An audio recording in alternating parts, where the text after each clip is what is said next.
Subscribe करें हमारी channel को और बेल आइकन को क्लिक कीजिए ताकि आने वाली नोटिफिकेशन आपको जल्द से जल्द मिल सके। Good morning student. उसने अपना लेसन रीड किया था, लेसन 6 पानी की कहानी।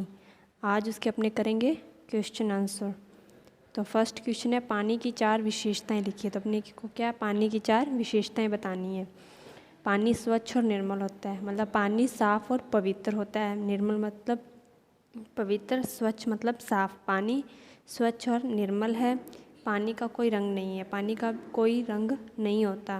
पानी का कोई निश्चित आकार नहीं है, ना कोई पानी का आकार होता है। पृथ्वी पर पहला जीव जल से ही जन्मा है। पृथ्वी पर जो पहला जीव है वो भी जल से ही उसका जन्म हुआ है। और पानी का कोई निश्चित आकार नहीं होता, ना ही कोई रंग होता है, और साफ और पवित्र होता है पानी। ये इसकी 4 विशेषताएं हैं। नेक्स्ट क्वेश्चन है वेदों में पानी के बारे में क्या कहा गया है। वेदों में कहा गया है कि जल ही औषधि है, जल ही सत्य और ज्ञान है। वेदों में क्या कहा गया है, जल एक औषधि है, ठीक है, जल ही सत्य और ज्ञान है। ये वेदों में कहा गया है पानी के बारे में। जल को अमृत क्यों माना गया है। जल को अमृत इसलिए माना गया है क्योंकि वह सबकी प्यास बुझाता है। जल को अमृत किस लिए माना गया, क्योंकि वह सबकी प्यास बुझाता है। जीव जंतु, सभी जीव जंतु की प्यास बुझाता है।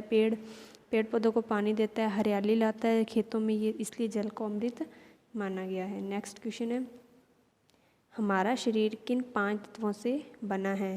तो हमारा शरीर धरती, पानी, आग, हवा और आकाश से मिलकर बना है। ये 5 तत्व है, धरती, पानी, आग, हवा और आकाश। इन तत्वों से मिलकर हमारा शरीर क्या है, वो बना है। जल प्रदूषण रोकने के लिए क्या करना चाहिए। जल प्रदूषण रोकने के लिए हमें नदियों और समुद्र में कचरा नहीं डालना चाहिए। हमें जल प्रदूषण तभी हम रोक सकते हैं जब नदियों और समुद्र में कचरा नहीं डालेंगे। अगर हम उसमें कचरा डालेंगे तो जल क्या होगा, प्रदूषित होगा। इसलिए हमें कभी भी नदियों और समुद्र में कभी कचरा नहीं डालते, उसे साफ़ सुथरा रखना चाहिए। इसलिए जल प्रदूषण को रोकने के लिए हमें नदियों और समुद्र में कचरा नहीं डालना चाहिए। नेक्स्ट क्वेश्चन है दिए गए विषयों में से किसी एक विषय पर 5 वाक्य लिखिए।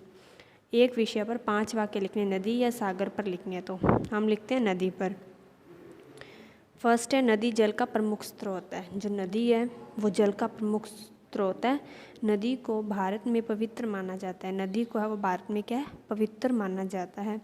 धार्मिक पर्वों पर नदी पर स्नान किया जाता है। धार्मिक पर्व पर नदी पर स्नान किया जाता है। नदी कई सारे जल जीवों के लिए आवश्यक है। नदी कई सारे जल जीवों के लिए आश्रय स्थल है। नदी है वो कई सारे जल जीव हैं उनके लिए क्या है, एक आश्रय स्थल है, उनके लिए एक रहने का स्थान है, ठीक है।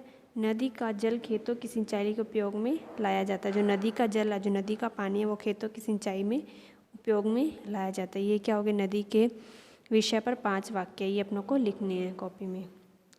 नेक्स्ट क्वेश्चन है विलोम शब्द।